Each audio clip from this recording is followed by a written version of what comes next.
You didn't notice, did you? You didn't notice when you pretended to be asleep in the car just to have your mother carry you up to bed for the last time. You didn't notice when you ran to the door and yelled "Daddy's home" after work and he picked you up and spun you around for the last time. You didn't notice when the rain washed away your chalk drawings on the sidewalk and you never went back out there to color hopscotch again. You didn't notice that when you dried off after you danced in the rain and jumped in the puddles, you started caring about makeup and hair getting ruined and you never went back out. You didn't notice that you hung up those plastic play phones and never opened it again. You had a real one now and it was not a toy but an addiction. You didn't notice that you put on your shoes after playing in the ball pits and you never took them off again. You didn't notice when you ate ice cream for the last time without counting calories in your head. You didn't notice when you had your last fight with your sister about who got the passenger seat before you started arguing about who got to drive the car. You didn't notice when you stopped believing in Santa Claus as the magic of Christmas was replaced with material wish lists. You didn't notice when you stopped believing in a monster that lived under your bed as it started to come out in the reflection of your mirror. You didn't notice when you went to field day for the last time, when you got your last participation trophy, when you kicked your brother's seat during a road trip for the last time,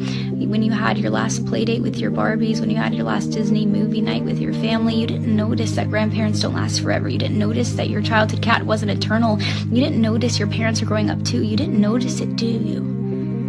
You didn't notice that you grew up, but you notice it now, don't you? You notice it every time you look in the mirror and you were shocked because your reflection doesn't look familiar. You look older, you look tired, you look like it's been centuries since you let your imagination run wild. You look like you don't even remember what it's like to be a child, and you notice that every time you look back at pictures and you notice how you were at the age that little you was always wishing for, and you notice how you never thought you would make it this far. Adulthood was as fantasy as the games you would play, but here you are, and you notice it now, don't you? The time goes by too fast.